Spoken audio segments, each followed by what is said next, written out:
Okay, coming up in Sarah's country, I have these daily moments where I just sit there pondering and think, so I want to let you know what got me thinking today. Today was about how the human race fight for economic survival after being afforded the past decade of prosperity that has been afforded to them from the prosperity of our food and fibre sector. And now that's all changed their value systems, hasn't it? So after 7:20, we're going to head to North Canterbury to drop in with a great mate of mine, Penny Clark Hall. Love this girl. She knows a thing or two about the term social license to operate, and I want to know if that social license has changed now that we're suffering some economic downturn. And this whole "they need us" movement, which is brewing across New Zealand farmers, and I'm not really liking it too much. We really also need to make sure we don't take our foot off the progress we are making in our environment stewardship to lead the world in the years to come.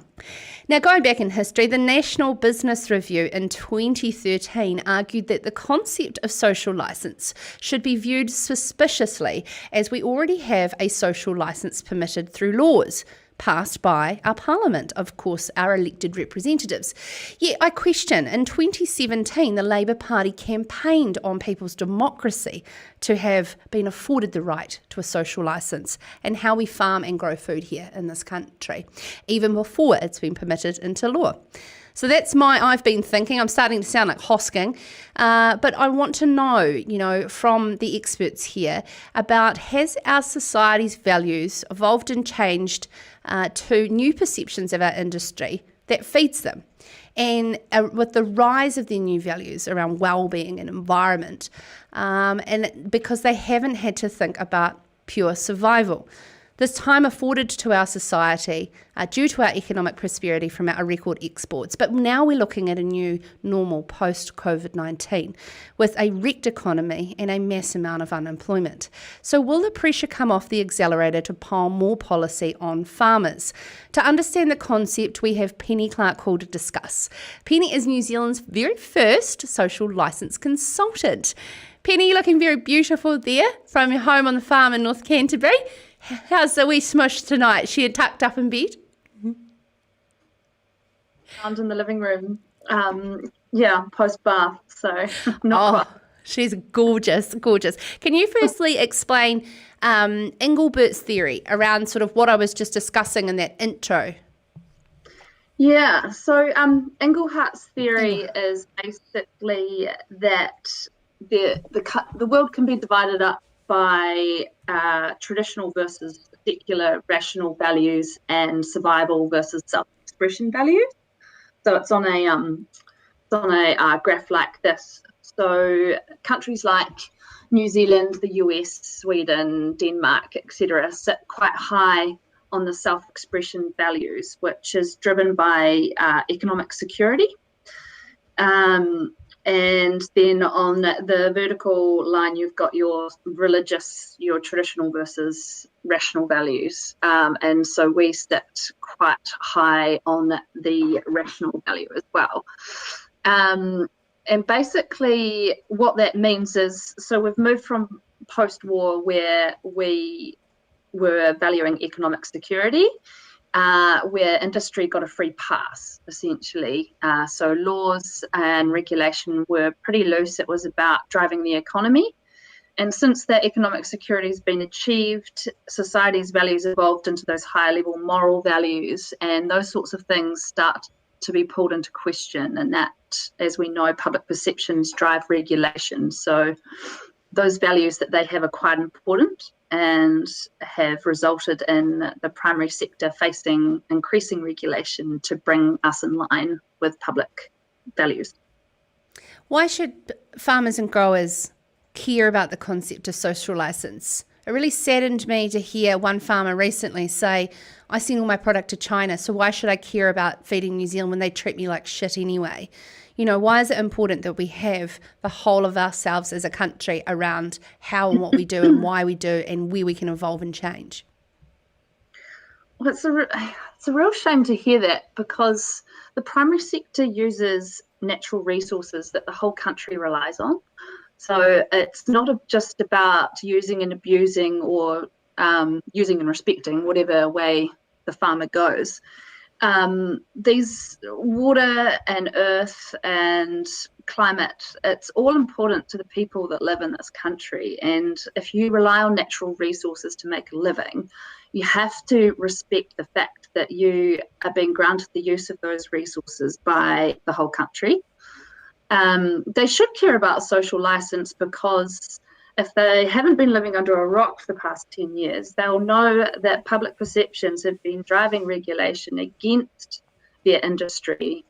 Government have had having to introduce regulation to pull the industry into line with society values. So if you can get ahead of that and be more proactive and respectful of the country and the people that you live with, you can take a more of a leadership role and not be controlled by government regulation. So I guess it's just about being smarter about how you do things and more respectful of the people that are involved or impacted by your business. So a lot of this fantastic information is in Penny's recent Kellogg's report that you can get on the Rural Leaders website. Penny, you say that perceptions and values are led by the heart, not the head, which to date you are saying that is where New Zealand's primary sector has got it wrong. What do you mean by that? I think people have been trying in the primary sector, started out by trying to argue with facts, whereas public perceptions and values are driven by their experiences. So everybody's values and experiences and perceptions are they're slanted by a lens of life experience, if that makes sense. And so trying to come at it from your background and giving your facts is not really putting yourselves in their shoes and having that empathy to understand where people are coming from. If you want to capture hearts and minds, which is a lot of what this is all about, it's about having that empathy and ability to look at issues from different perspectives and lenses and life experiences. Do you think this is an opportune time for us to rebuild severed relationships, if they are even effectively that, with our urbanised New Zealanders?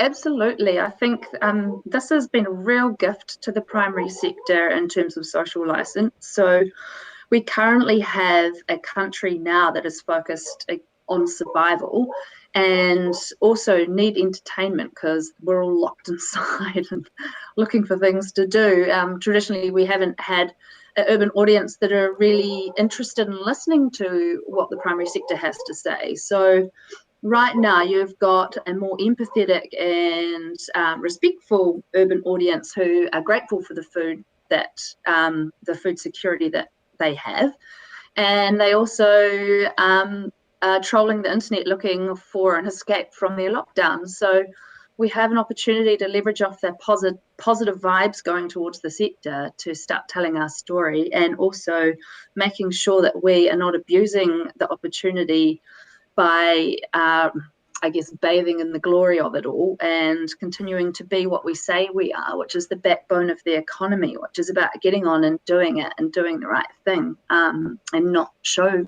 ponying about it. Couldn't have been spoken better. That's Penny Clark-Hall. She's New Zealand's first social licence consultant, with a very clear message there: stay humble.